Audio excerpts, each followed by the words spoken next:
Corn is one of the most widely grown crops in the United States. Sure, you and I eat lots of popcorn. We eat frozen and canned corn, corn tortillas, and of course, that delicious sweet corn that puts us in a summertime mood. But corn is also used to produce ethanol. It's used as a sugar substitute and as feed grain for livestock.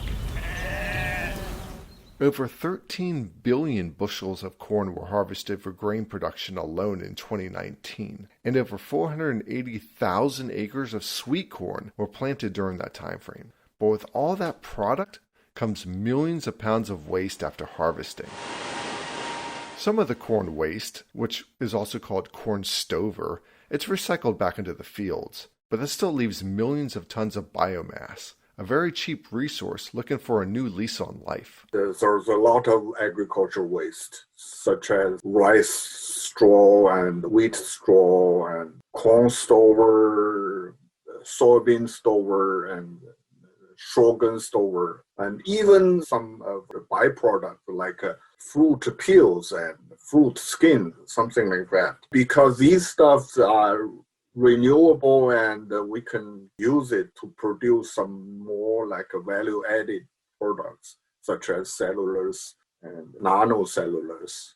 That's Dr. James Zhu, research physical scientist with the Plant Polymer Research Unit in Peoria, Illinois. Dr. Zhu noted that even byproducts of corn, such as ethanol, produce waste that could be turned into other bioproducts. The byproduct of the ethanol contain a lot of cellulose, hemicellulose, and lignin, and from these byproducts and produce some cellulose and nanocellulose because they are biodegradable materials. Cellulose has a lot of application in like a paper production and pharmaceutical drug delivery and even in food products. Cellulose is the substance that is responsible for a plant's strength. If cellulose is reduced to a nanoscale, which is 1/1,000,000th of a meter, it's called nanocellulose. Unlike cellulose, which is not soluble in water, nanocellulose can be suspended in water and formed into a hydrogel, like a super water absorber. Dr. Zhu and his team are producing biopolymers, such as nanocellulose, from corn waste as a replacement for popular synthetic plastic products, including pharmaceutical gel caps, cosmetics such as hair gel, even polymers for treating wastewater. Right now, most of the cosmetic hair gel is synthetic polymers. This market is huge. If we can replace only part of it, that will benefit both. Environmentally, its impact is good. And then the agricultural waste, we can use it and add values. ARS researchers are also testing plant polymer-based products, such as starch-based and cellular-based, as alternatives for the rubber used in shoes and even the outer shell of computers. These two items are primarily produced with non-biodegradable materials and too often find their way into overburdened landfills. But the potential uses don't stop there. In the market right now, a lot of hydrogels are not really 100% biodegradable. And hydrogels can absorb huge amount of water, up to several hundred times of its own dry weight. Last year, we developed some cellulose-based hydrogels, which can be used like agriculture seeds coating. So we use these hydrogels and plant these seeds in the field. So you don't have to water the field. It can absorb water in the soil. With a vast number of uses being explored, nanocellulose materials can significantly reduce the amount of corn waste after harvest and add environmentally biodegradable products into the marketplace.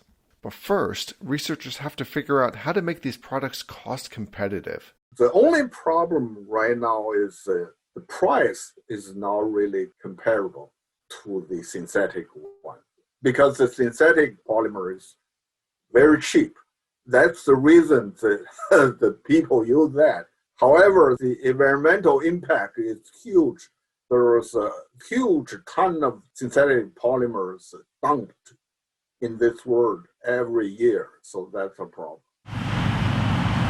Using low-value products like corn waste after harvest, that certainly helps keep costs down. Scientists are also researching ways to simplify the process to produce the nanocellulose material with less labor and less machinery. The most important factor, though, is demonstrating the long-term benefits of producing biodegradable materials with agricultural waste. We are doing research about the biodegradable materials, so it's difficult to see the benefit in the very near future. However, I believe our research is a long-term impact on the environment. Thanks for listening to this renewable and biodegradable edition of Science in Your Shopping Cart. Stay tuned for future podcasts. And in case you missed it, check out our other podcasts on apples, spinach, potatoes, and tomatoes. For Science in Your Shopping Cart, I'm Todd Silver. Science in Your Shopping Cart is produced by the Office of Communications, Agricultural Research Service, an agency of the U.S. Department of Agriculture. For more information, visit www.ars.usda.gov. Follow us on Twitter, LinkedIn, and Instagram, like us on Facebook, and watch us on YouTube.